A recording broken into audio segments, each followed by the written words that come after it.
This is the Blood Red podcast from the Liverpool Echo. Merry Christmas and welcome to the Blood Red podcast, courtesy of the Liverpool Echo. The Reds top of the Premier League once again, Christmas number one for a third year in a row. So we're here with a Christmas special to talk you through the big Liverpool talking points. With Sunday's visit of Big Sam to get into, Smiling Salah and our usual match predictions and team selections. So sit back, relax and step into Christmas with us here on Blood Red. Here with me are three wise men bringing gifts of insight, opinion and debate. Our Liverpool correspondent Paul Gorst, Dunn and Dan Kay. Gorsty, I'll come to you first. 2020 has been some year for the Reds, getting their hands finally on that Premier League title. How do you look back on it? Unforgettable, however way you want to frame it. And obviously from a sporting context, it's been a really incredible year, hasn't it? Liverpool starting in it as the end of the top of the Premier League. They're the champions, they're the best team in England, they're probably the best team in Europe alongside Bayern Munich. So however way you want to frame it that way, it's really is a special time to be following Liverpool, to be supporting them, to be writing about them. Just an incredible period in Liverpool Football Club's history. But then you kind of put that against the backdrop of everything that's gone on in real life and the events of it. And I think Jordan Henderson was saying something similar earlier this week, that it's been difficult to be overly joyous with the achievements, because he knows that it's come on against the backdrop of so much kind of sadness and surrealness. And let's just hope for a brighter 2021, and slowly but surely we can start filling up Anfield a little bit more, because I think that has been a real bright spot over the last few weeks, getting 2,000 back in Anfield and creating a bit more of an atmosphere that hasn't been there for the last 6 months, and onwards and upwards, shall we say. Yeah, Connor, as Gorsty said there, I suppose for 2020 it was mission accomplished, with the Reds finally getting their hands on the Premier League title. 2019, of course, another European Cup and being world champions, but it was all about winning the Premier League this year, albeit, of course, we know what's gone on externally with the fans not being able to be there to celebrate. Yeah, absolutely. I mean, 2020 will be the year that you think, what better time to be a Liverpool fan? But then 2020 is what worse time to actually be a human being on planet Earth. Just a crazy juxtaposition in the fortunes of Liverpool Football Club to the fortunes of absolutely everybody away from that. As Klopp said in his presser, it will always be a year that every Liverpool fan looks back on so fondly, just because of how incredible that Premier League season was. Finally getting that monkey off the back, securing that first Premier League crown, and in such a commanding fashion after going so close to City the year before and obviously falling 97-98, 1 point, and a game of millimetres with that ball not crossing the line, etc. It almost felt a little bit like your favourite heavyweight fighter had fought the very last round and been knocked out in the final second. He might have won on points earlier on, and then you thought, can he go again? Can they go again? And obviously, you know, this team is just incredible. And they spoke about today in the press conference about when things get really tough, they have such a fighting mentality and such a great family bond in with all the players and the staff. And you just saw that. And the fact they're able just to pick themselves up in the start of the season and just absolutely hammer everybody. And then sitting throughout that entire lockdown period this year, waiting just to get over the line, must have been such a tough mental drain on them. It just proves so much just how incredible they all are at what they do, and the mentality they talk about, it just is such a real thing. And I think that was just one of the most impressive things to me throughout 2020 for Liverpool, and long may that continue, obviously. Yeah, Dan, what have you made of it? Well, you know, like the lads have said, it's 2020 is a year that's left its mark on all of us in in a variety of different ways. I've used this expression a couple of times. I think when we look back on it, it will be a certain sense of bittersweet, because for someone who of my age, who's been following Liverpool for as long as I have, this holy grail of a 19th league title, is something I've been waiting, virtually my entire adolescence and early adult life for. To see Liverpool progress to it gradually over the 5 years we've had of Jurgen Klopp now. European finals, winning the European Cup, falling just short, as Connor mentioned, on 97 points. and then absolutely blitzing the league the following season. What was it? 26 wins and 1 draw from the first 27 league matches. That will never, ever, ever be done again. There's never been a more dominant league title win. But to have the opportunity of not just being there in person to see it, as only 40, 50,000 lucky people would be, but to be able to celebrate it as a community, as a city, which is one of that communion between supporters and team and city is one of the most special things about success. So to be deprived of that, it'd be lying if I say it didn't hurt a bit, and it still doesn't hurt. It still hurts a bit now, but the reality is Liverpool are the best team in the country, as they proved again in recent weeks. Absolutely one of the best teams in Europe, as Gorsty mentioned, and hopefully they'll get the chance to prove that in the new year. And, I think possibly the silver lining to all this is the fact that they've broken the mental barrier of winning, with the Champions League, with the World Club Cup and the Premier League. But all the noise is coming out of Anfield. You get the impression that it's only actually made them hungrier for more success.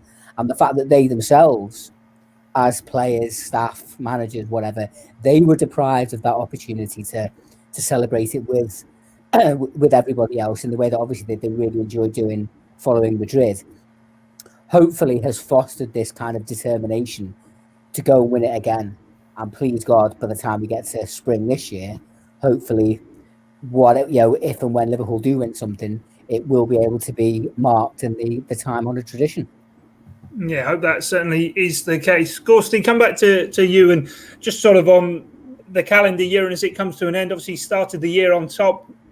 Christmas number 1 for a third year in a row in the Premier League. It's never been done before. I suppose whilst you don't win anything for being top at Christmas, and this year, obviously not as many games have been played before Christmas, it just sort of, as Dan was alluding to there, just shows the level of dominance that this Liverpool team are continually able to reach.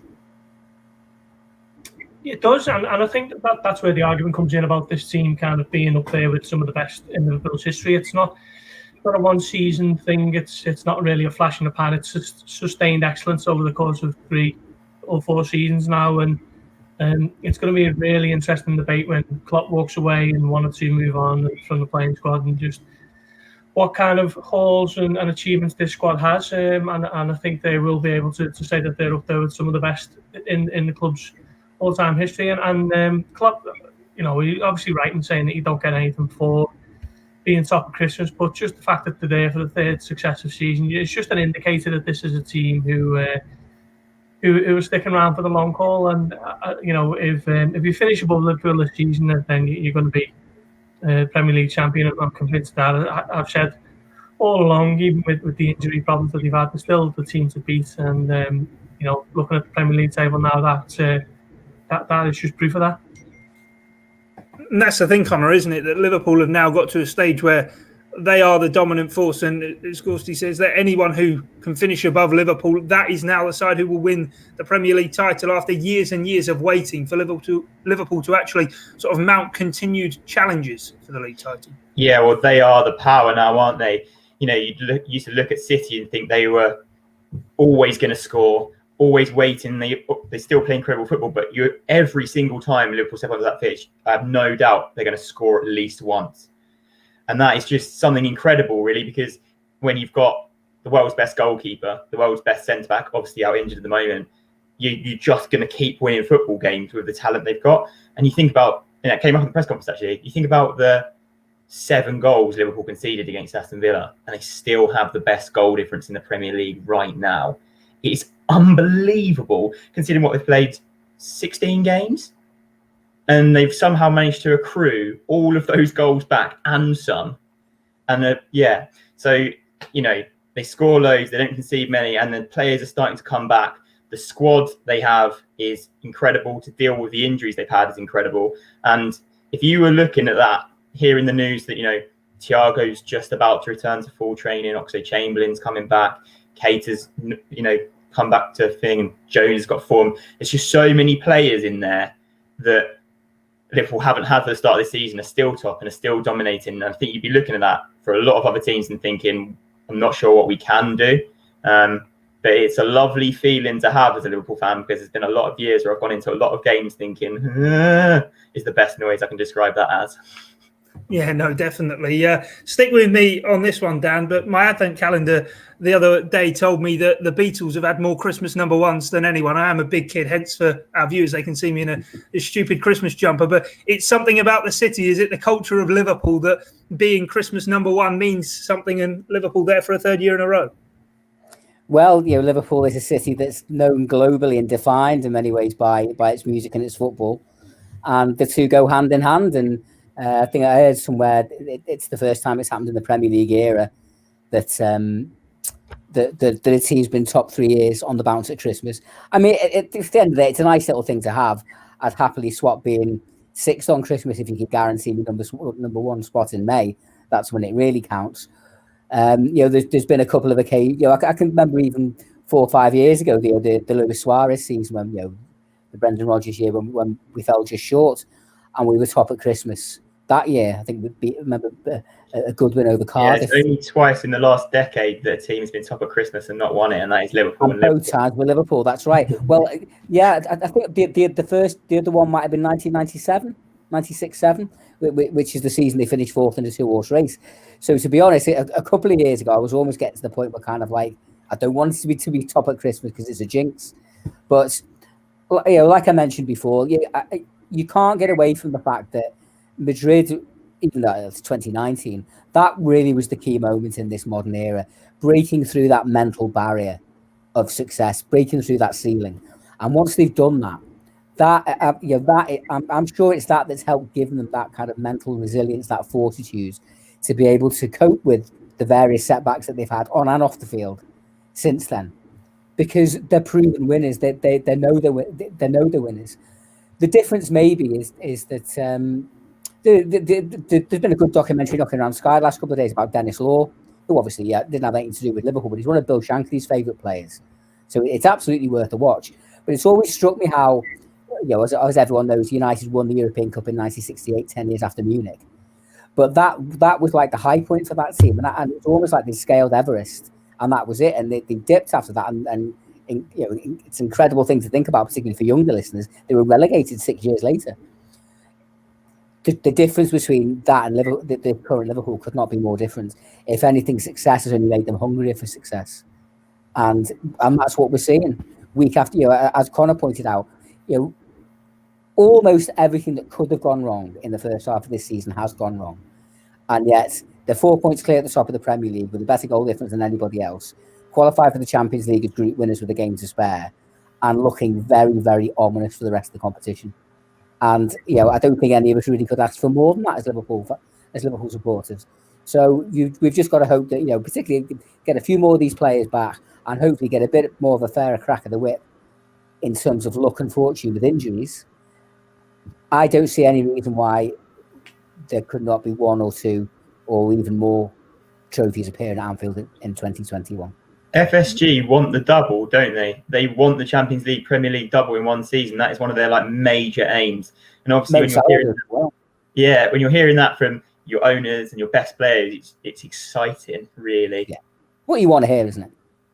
No, definitely. And I was just going to say to you, Gorsty, that so we talk about Liverpool being the dominant force in the Premier League, not too distant European Cup winners, of course, and yet you still sort of see things knocking around regarding Mohamed Salah and his future. If you were any player at Liverpool, you wouldn't want to be going anywhere, would you? Absolutely not. No, I find it quite strange how it's just thrown out there that Barcelona and Real Madrid are automatically going to be bigger pulls than Liverpool. I think Real Madrid are probably the biggest club in the world, aren't they? And Barcelona aren't too far behind them. But at the moment, both of them are in kind of massive states of flux and transition periods, and Liverpool are as settled as any team in world football, and as accomplished and as good. So it does make me a little disheartened when it's even something as mild as Mohamed Salah's answer to AS last week when he said, both of them are great clubs.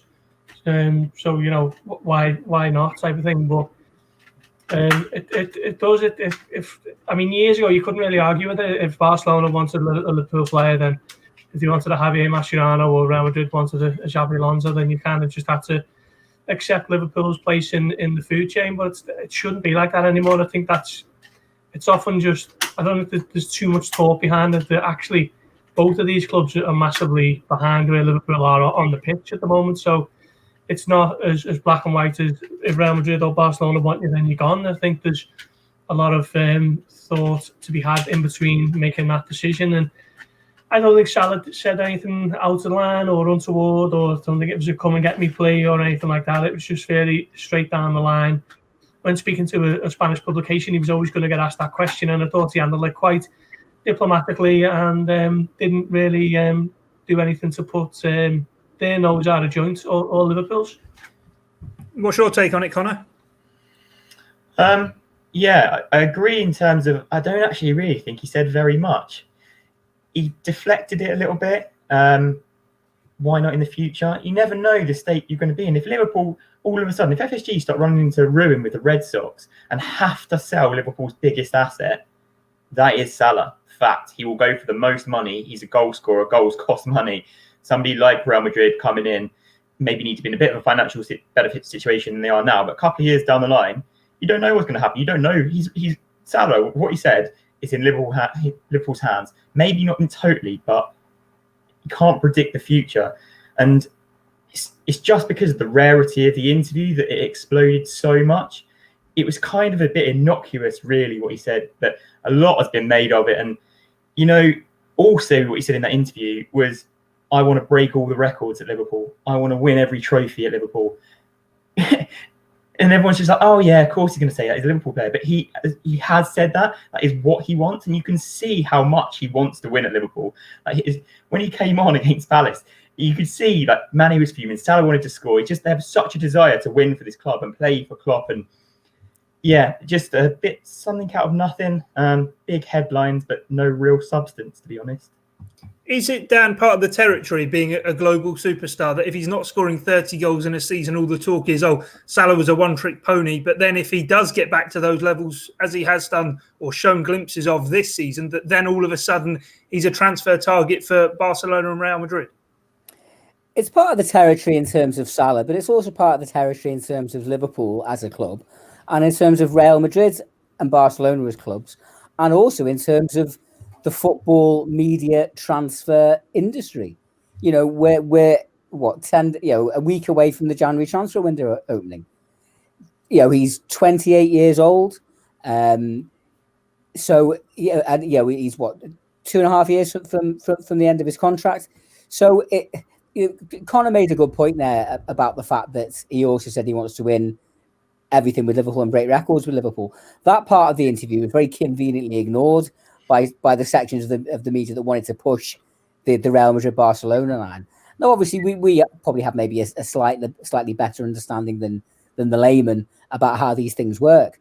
But as Connor said, when you actually read what he actually said, it really was quite tame. The question was put to him. He was never ever going to say, no, I wouldn't. I would rather play in the Beta Homes League than play for one of those joke clubs. He was never going to say that, was he?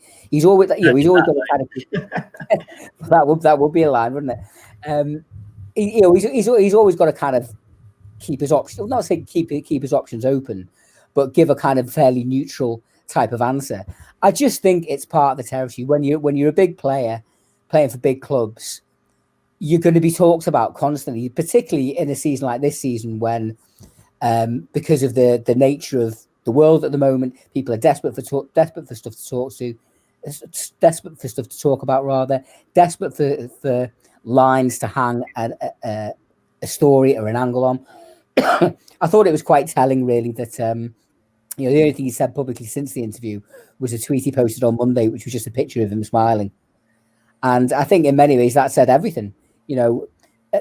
The reality is Real Madrid and Barcelona, of course, are huge global clubs.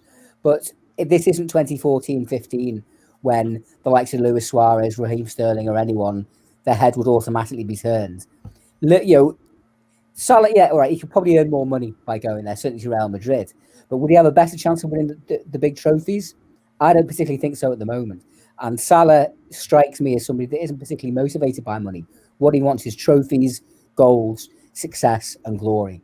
And the best place for him to achieve that for the foreseeable future is Anfield.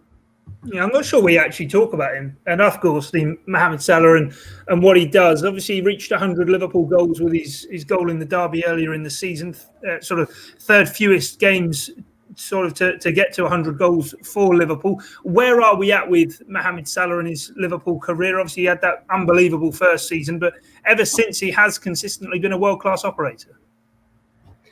Yeah, I think you'd be talking a lot more about Salah now if he did his Liverpool career in reverse. So if he'd scored 23 goals in his first season, and then 27, and then 44, and now he's on 16, you'd be talking about him as though he's one of the greatest footballers in the world, which he is. But as you say, Guy, he doesn't quite get that talk about him as often as he should, which I can never quite put my finger on as to why that is. He's undoubtedly one of Liverpool's best ever players of the Premier League era. I think he's got a really good chance of finishing his Liverpool career as their all-time top scorer in the Premier League era. I think he's probably around about 50 short of Robbie Fowler, something like that. So why not, at the age he is now, with a good couple of years left on his contract, can he not carry on scoring goals at the rate he is and just leave the club as one of the greatest ever players to have put on a red shirt? He really is that good. And look, as long as he's here, he's someone who should be adored, admired, cheered. He's a superstar, and I think he's probably the superstar in this Liverpool team. I think in terms of what you're known as off the pitch, you know, he's the poster boy for Egypt, isn't he? Which is around about 90 million population. He's someone who you see on front of magazine covers, New York billboards, adverts with Lionel Messi. He's just an icon, and Liverpool are lucky to have him. Yeah, and I suppose, Connor, actually on that point Gorsty makes there, when we look back on this, we speak about Madrid and, of course, going and winning that European Cup. He scored the penalty early on in that game. I suppose when we do look back in maybe 10 years at the end of this decade, we do a decade review, he probably will be and can be, should he crucially obviously decide not to move to Barcelona or Real Madrid, as much as we've sort of just dismissed that, can sort of be era-defining for Liverpool, I suppose. Yeah, definitely. Just one last point in the whole transfer scenario. I think you only need to look at someone like Thiago in the summer. He is a world-class midfielder. You know, he's included in all the FIFA best teams. His fellow professionals have voted for him as one of the best. And he wasn't going to Real Madrid. He wasn't going to Barcelona. He came to Liverpool. You know, Liverpool are in a totally different place now to probably I have really ever seen them in my 27 years. They are in incredibly... Where you'd either pick Liverpool or Bayern Munich as a choice to go to any club in the whole world right now, wouldn't you? And that is just an incredible place to be. But that is because of players like Salah. You know, these last 3 years and the start of this season as well have just been unbelievable. And as Gorsty said, if it was in reverse, it'd be such a different story, because that 44-goal season was just superhuman, really. And watching him do that, you kind of thought, pretty impossible to do that again for anybody, no matter who you are. So you're always going to have to try and live up to that first ridiculous standard. And obviously this season he is better than the start of that season, which is incredible in itself. But, you know, the fact he's managed to do that, and there's been a couple of transfers for Liverpool that have kind of defined these last sort of 5 years. And Mane obviously started it, but bringing Salah in and the way he just exploded, it's just pushed Liverpool onto another level, and it made them a club where big players like Alisson, like Van Dijk, wanted to come and play to really just complete the whole unit and complete the whole team. And yeah, he is just a really, really special player that, again, I can't put my finger on it either, just to why he doesn't get the absolute adoration that he clearly deserves. No, definitely. Gorsty, let's look ahead then to Sunday's visit of West Bromwich Albion, and we'll start with some team news. Obviously, we'll do our team selector at the end, but Jurgen Klopp saying that Thiago Alcantara, albeit sort of pictured training, won't be featuring for the Reds, but was very, very buoyant about Alex Oxlade-Chamberlain's chances and obviously what he's been showing in training. Yeah, I was a bit disappointed when he said that about Thiago, I'm not going to lie, because I know Klopp likes it to the point where if you have 2 sessions with the team, then you're considered for sorry, if you've got the dog trying to chew my arm off here. This is it. What happens when you work from home? So I thought if he was back in training yesterday and there was enough time in between those games that he might be slightly in with a shout of getting a call, but obviously it's come too soon for him. But great news on the other two. Great to have James Milner back, the Iron Man, who surprisingly pulled up with a hamstring, didn't he? Told you how kind of bad Liverpool's injury problems did get. And Xherdan Shaqiri, the lesser spotted Xherdan Shaqiri, who, to be fair, was in good form before his injury. So hopefully those two are back in contention for Sunday and can play a part. I hope you're not out with injury with your fingers getting bitten off by the dog. We'll have to keep an eye on that one. What a pro. Yeah, what a pro. He's kept going there. Colin, what do you make of the team news? Yeah, I suppose it is disappointing that Thiago won't be considered for selection, but he has been out for an awful long time. Yeah, definitely. I think that is the resting point. He has been out since October, and he didn't really feature before that because of COVID as well. So he's kind of had a bit of a stop-start to his Liverpool career. And I understand why they don't want to rush him. They don't really need to with a couple of others coming back now. Again, it would have been nice to introduce him back into it against West Brom, because I doubt you're going to get a real grill in there, are you, as Liverpool? Disappointing, but understandable. It's just when you saw those pictures of him kicking a ball around in training, you think, oh, that's a bit exciting. What can he do? And then training on Christmas Day, he'll train with the team as well, but just not quite enough for West Brom, unfortunately. But as you said there to Gorsty, really buoyant about Alex Oxlade-Chamberlain, Klopp, saying that he, had a really good session with the team, an excellent session with the team today, and then asked the fitness coaches if he could do even more work. And that is just really great to hear, because I think you kind of forget, because of how unlucky Oxlade-Chamberlain has been, just how good he was for Liverpool in that Champions League run before the Kiev final. He was incredible. And then just really unfortunate timed injuries, but he'll be such an amazing asset when he's back at the peak of his powers. And he gives that the extra element of shooting from outside the box, having a real drive to get forward with the ball, really always looking forward. And it's just another element in Liverpool's midfield. And you think somebody like that could be absolutely perfect for West Brom, that defensive block, and he can kind of break those lines down. Again, Thiago would have been also amazing for that. But yeah, another great option for Oxlade-Chamberlain. As Gorsty said, really good to see Milner back, and great to see Xherdan Shaqiri out of the dungeon, as all of the fans on Twitter say. Yeah, Dan, it is one of those, isn't it, with Ox, the dynamism he can bring, kind of referencing that run in the Champions League that he had. And I suppose had Liverpool got past Atletico Madrid, I know it's all hypothetical, but last season he played a key part in that game that obviously in the end Liverpool fell short. But he was beginning last season, and obviously he got the injury in pre-season to show exactly what he can do. There is so much potential there with Alex Oxlade-Chamberlain.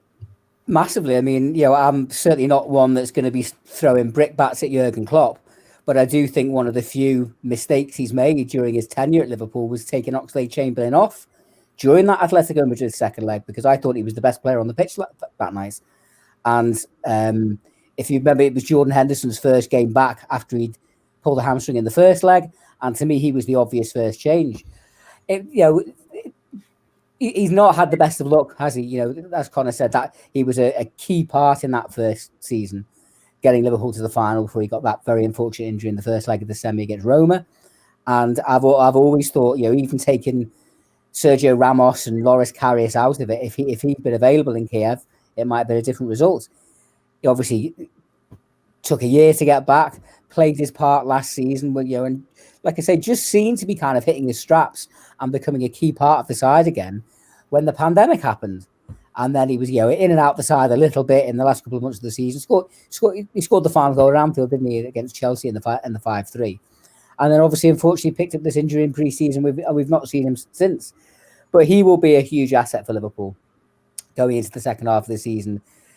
They've coped with, as we've said, the very specific and grueling demands of this campaign remarkably well so far.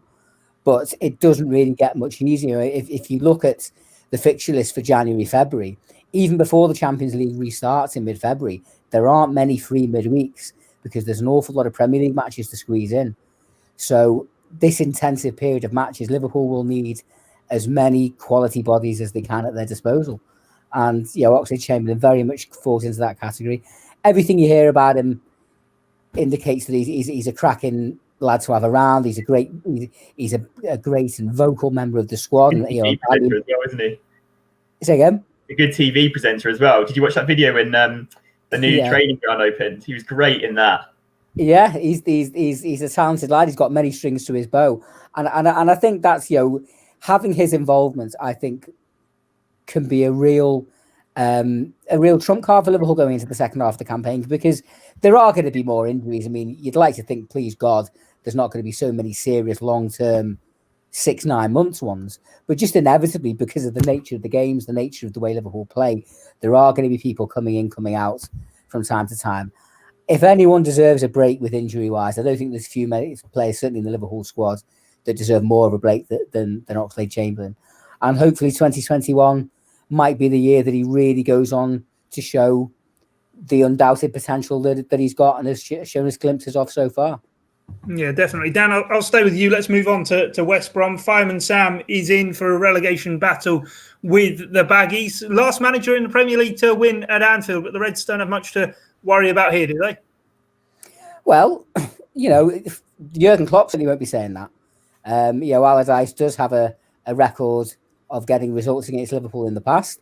He spoke quite glowingly about Klopp yesterday, or the day before, whenever it was, saying that, what he could only admire what the levels Klopp has taken Liverpool to, while at the same time, quite cutely kind of downplaying his own chances of getting a result. I've only just come in, so you can't really expect too much of me, which is classic.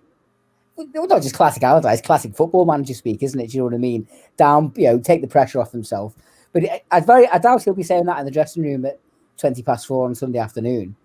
And to be honest, that's another reason why I'm quite pleased for Thiago to sit this one out and just get his match fitness up to speed, because as we saw in Midfield only a couple of weeks ago, supposedly straightforward matches, and obviously the Midfield game was a dead rubber, doesn't necessarily mean the opposition aren't going to be throwing tackles in. Obviously, there was a few heavy tackles that night in Denmark, and Liverpool are now missing Diogo Jota because of it. So Liverpool will have to be professional and earn the right to show their quality. But we've seen over the last couple of years that Liverpool, by and large, take each game on its merits, don't take anything for granted, and they should have far too much for West Brom, but if they give West Brom an inch, they'll take a mile. So Liverpool need to start well and keep the foot on the throat.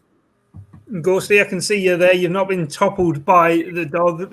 Talking of the West Brom game, and even thinking to the West Ham game, and sort of teasing our team selection we'll get into shortly, is it maybe a game for Nat Phillips at the heart of that defence? I'm sure there will be plenty of long balls forward to be headed out from the heart of defence.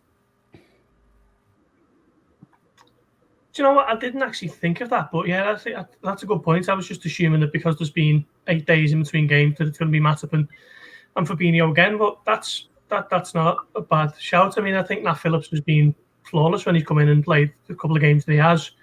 Really done himself proud, and I think he's shown that he could have a career, somewhere quite substantial in the long term. He's still only 23, and I think if he gets a few more games under his belt between now and the end of the season, then clubs will be looking at him and thinking that he could do a job for them. He obviously nearly left, and I think it was Bristol City over the summer, and didn't, and stayed to play the important games that he has. So that is an option.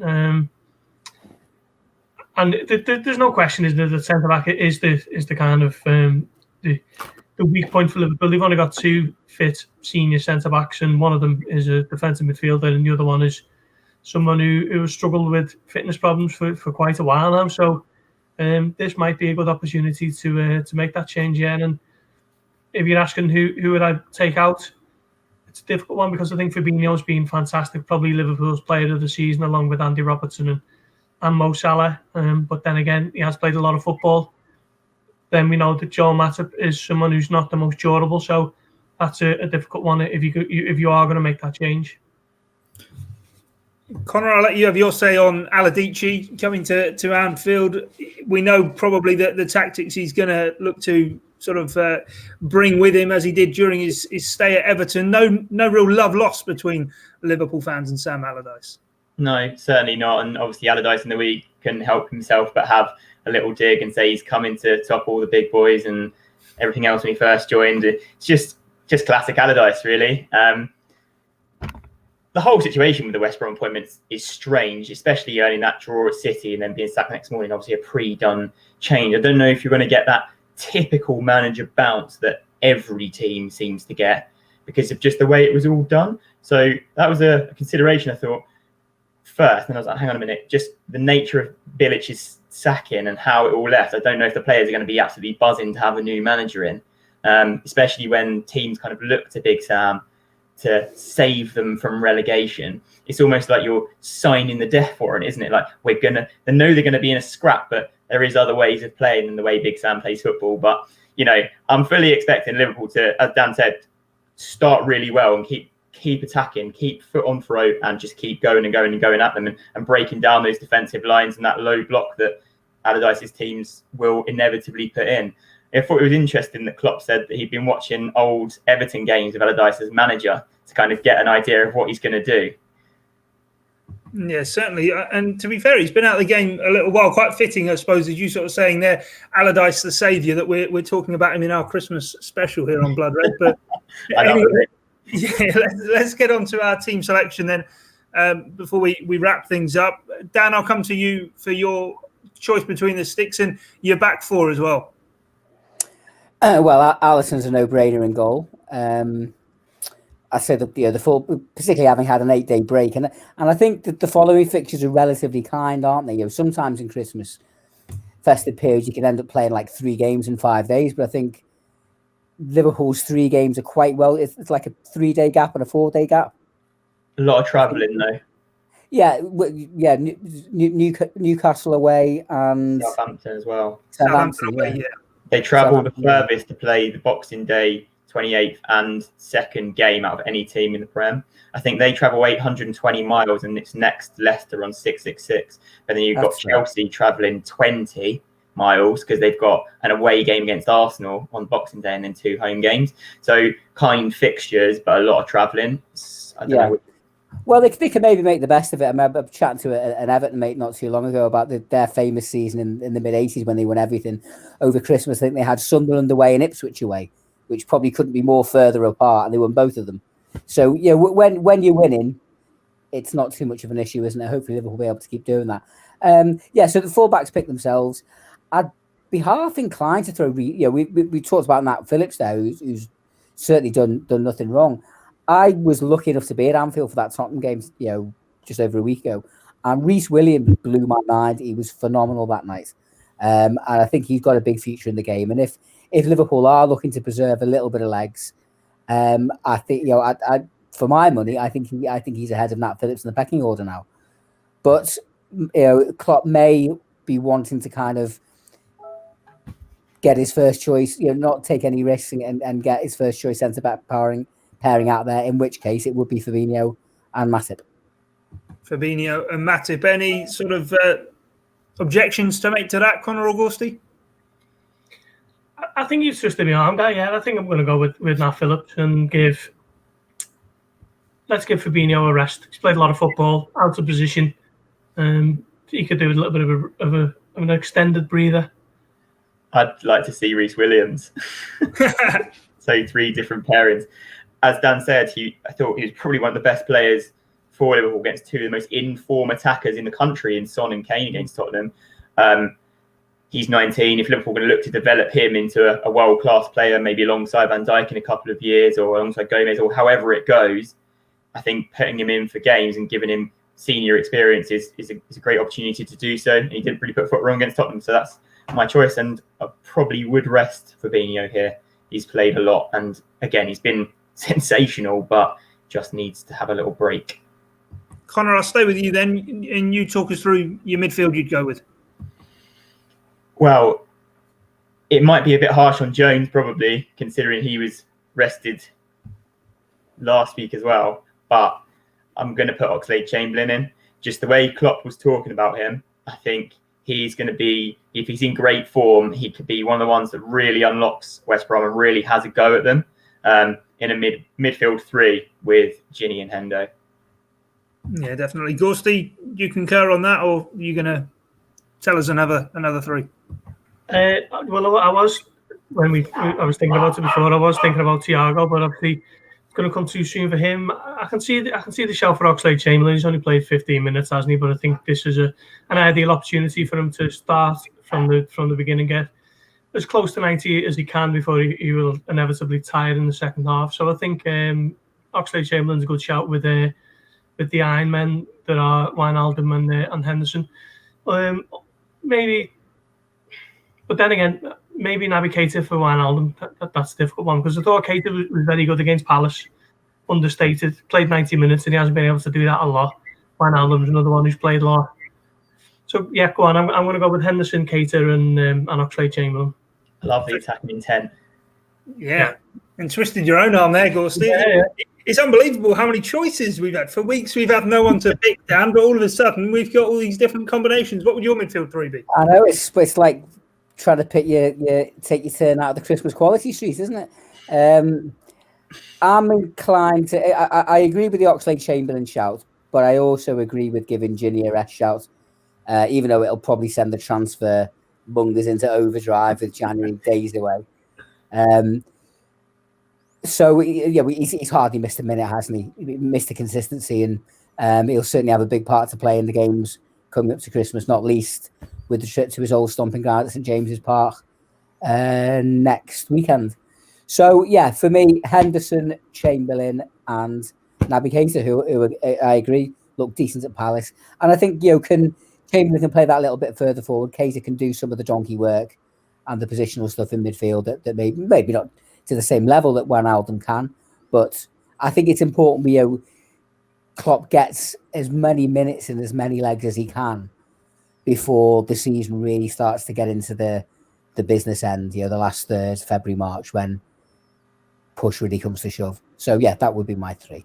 Just thinking there, exactly what you were saying about getting as many minutes and legs as possible. I'm going to swap Milner for Robertson. I think Robertson deserves a rest, and Milner's back, isn't he? He's back in full training. Mm-hmm. He's got a couple of days. Don't tempt Gorsty. He'll chop and change again. I just think he might be an interesting shout just to give Robertson a really well-deserved rest with Tsimikas out injured. No, good point. Very good point. Gorsty, we'll come to you for the top end of the pitch. The front three, is it the front three?